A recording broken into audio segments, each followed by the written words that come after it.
যুদ্ধবিরতি চুক্তিকে নিজেদের কূটনৈতিক বিজয় হিসেবে দেখছে ইরান। দেশটির রাষ্ট্রীয় টেলিভিশন ও সর্বোচ্চ জাতীয় নিরাপত্তা পরিষদের বক্তব্যে এমন ইঙ্গিত পাওয়া গেছে।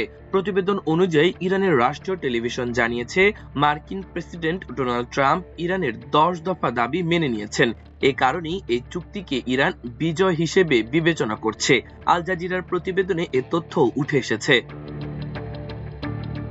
এছাড়া ইরানের সুপ্রিম ন্যাশনাল সিকিউরিটি কাউন্সিল এক বিবৃতিতে ইতিবাচক প্রতিক্রিয়া জানিয়ে বলছে, এই চুক্তিটি ইরানের জন্য একটি বিজয়।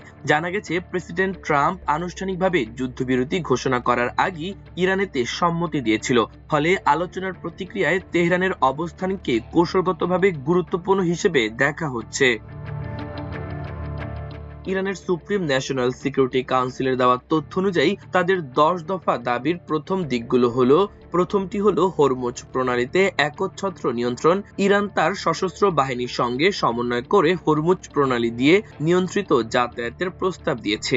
এটি কার্যকর হলে এই গুরুত্বপূর্ণ আন্তর্জাতিক নৌপথে ইরানের অপ্রতিদ্বন্দ্বী অর্থনৈতিক ও ভূ রাজনৈতিক অবস্থান তৈরি হবে।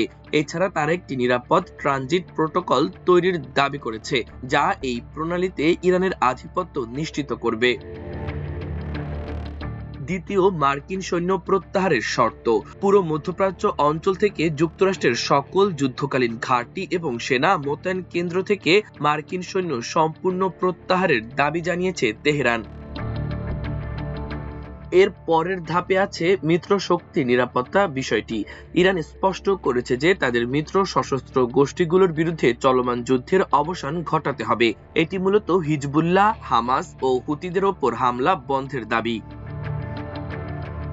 ইরানের দেওয়া এর পরের দাবিটি হলো নিষেধাজ্ঞা প্রত্যাহার ও সম্পদ মুক্তি, অর্থাৎ ইরানের বিরুদ্ধে থাকা প্রাথমিক ও মাধ্যমিক সব নিষেধাজ্ঞা বাতিল এবং জাতিসংঘের নিরাপত্তা পরিষদ ও আন্তর্জাতিক পরমাণু শক্তি সংস্থার পরিচালনা পর্ষদের সব নেতিবাচক প্রস্তাবনা প্রত্যাহারের শর্ত দেওয়া হয়েছে। একই সঙ্গে বিদেশে আটকে থাকা ইরানের সব সম্পদ ও সম্পত্তি অবিলম্বে ফেরত দেওয়ার দাবি জানানো হয়েছে।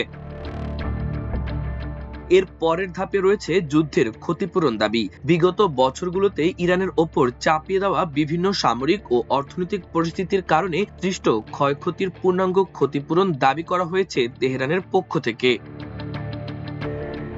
সর্বশেষ, আন্তর্জাতিক আইনি নিশ্চয়তা। ইরান দাবি করেছে যে ইসলামাবাদে সমঝোতা হওয়া প্রতিটি বিষয়কে জাতিসংঘের নিরাপত্তা পরিষদের একটি বাধ্যতামূলক রেজুলেশন হিসেবে পাশ করতে হবে, যাতে ভবিষ্যতে কোনো পক্ষ এর থেকে সরে যেতে না পারে। মাল্টিমিডিয়া ডেস্ক, আমার দেশ।